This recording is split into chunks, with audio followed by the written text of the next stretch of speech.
After more than a month of questions and speculation swirling around the Jeffrey Epstein files, we may finally get to see some of the documents held by the Department of Justice. The House Oversight Committee now says that it intends to release some files to the public after the DOJ begins handing them over on Friday.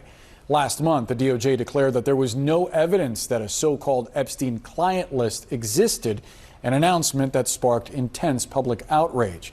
Joining us now is Tara Palmeri, host of the Tara Palmeri Show podcast and author of The Red Letter on Substack. She has reported extensively on Jeffrey Epstein. Tara, thanks so much for being with us. First, what are you looking for in these documents, and how far do you think they're going to go in answering some of the questions that the public has about Epstein? I would think that these documents are going to be very limited. I obviously would love to see all of the gigabytes that they're holding on to, the evidence, the surveillance, the photos that I've been told of from senior law enforcement sources that they are holding on to. But as you have heard and see from your own reporters and reporting, they are kicking this down they're kicking the can down the road. They're pushing deadlines back. They're releasing limited amounts of files, and we just know that this is happening in private. These are closed door hearings. These should be public hearings where everyone is called on to speak, including the deputy FBI director, the FBI director, the attorney general, Pam Bondi, the president. If they're calling the former president, Bill Clinton, they should be calling him as well, since he's also in the files. So I just think, this just seems like they're giving out small pieces to appease their base, but really they need to come clean right now. One key question I've heard over and over, and I haven't gotten a clear answer to, is why Congress hasn't called Alex Acosta, the prosecutor who oversaw Epstein's first case, to testify. Have you gotten an answer on that? I haven't. And also his deputy, Marie Villafana. She would be an excellent person to call. She put together over 100 pages full of testimony from victims, evidence. She suggested 60 federal charges for Jeffrey Epstein. That went down to 0.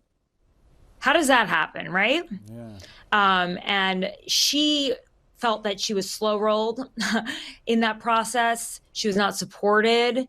She said Acosta's response was that she was in over her skis, but we've never been told why the federal government just dropped that case entirely to 2 state charges, 13 months in a county jail. She could answer a lot of that if Acosta doesn't want to. I mean, Acosta took private meetings with Epstein's lawyers off campus at Palm Beach hotel, and in a place that no one would ever go to. It was like an airport hotel. He met with Jay Lefkowitz. He met with Ken Starr. He met with the defense attorneys. U.S. attorneys do not meet with defense attorneys 90 miles from their office in airport hotels where they won't be recognized. It'd be a hotel that you and I would likely have stayed at, both having covered the Trump administration and going to Mar-a-Lago. But yeah, this is a very, very, very shady deal. And Alex Acosta knows what those conversations were, and he should be talking about those. And Marie Villafana should be coming forward with those hundreds and hundreds of pages that she has, and the American people should be able to read them. That's such an important point. I also wanted to ask you about someone who did testify, the former Attorney General Bill Barr, who oversaw DOJ when Epstein died. He testified behind closed doors, and he reportedly told the Oversight Committee that the general consensus was that Epstein took his own life and that he never saw anything to implicate President Trump in any client list or in anything related to Epstein's crimes. But the ranking Democrat on the committee, Robert Garcia, put out a statement saying that Attorney General Barr could actually not clear President Trump of any wrongdoing. He called on Comer to release the full transcript. What's your reaction to these two seemingly contradictory assessments of Barr's testimony? Well, why don't we have Barr testify in public, and then we can all hear it for ourselves, right? Yeah. Instead of taking the word of 2 politicians from 2 separate parties and hear it for himself. Because, I mean, what is very clear from the reporting that we've seen, and there's been really little denial from the administration, is that the Attorney General, Pam Bondi, told the President of the United States that he was in the files, and the files were no longer going to be released after that. After months and months and months of saying, I have the files on the desk, I have the list on my desk, that's going to come out. We know that.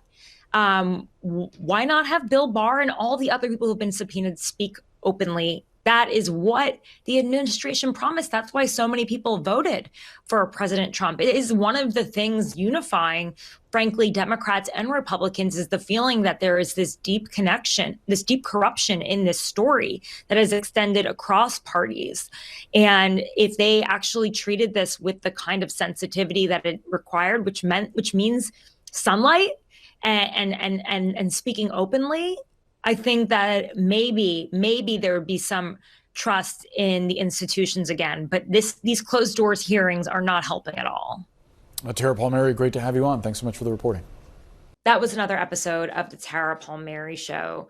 Thanks to all of you. If you want more of my reporting, you can go to tarapalmeri.com and sign up for my newsletter, The Red Letter.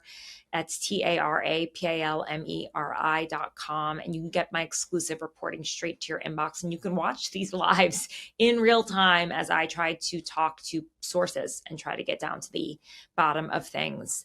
You can also support this show by liking, subscribing, sharing it with your friends, leaving a review, rating it. You can just send me tips, leads. Let me know what you know. This is a huge, sprawling case, and it's going to take a lot of time. I want to thank my producer, Eric Abinate. I want to thank my thumbnail artist, Adam Stewart, Sarah Carney and Abby Baker on socials, and Luke Radel, who has been helping with research. I'll be back again soon.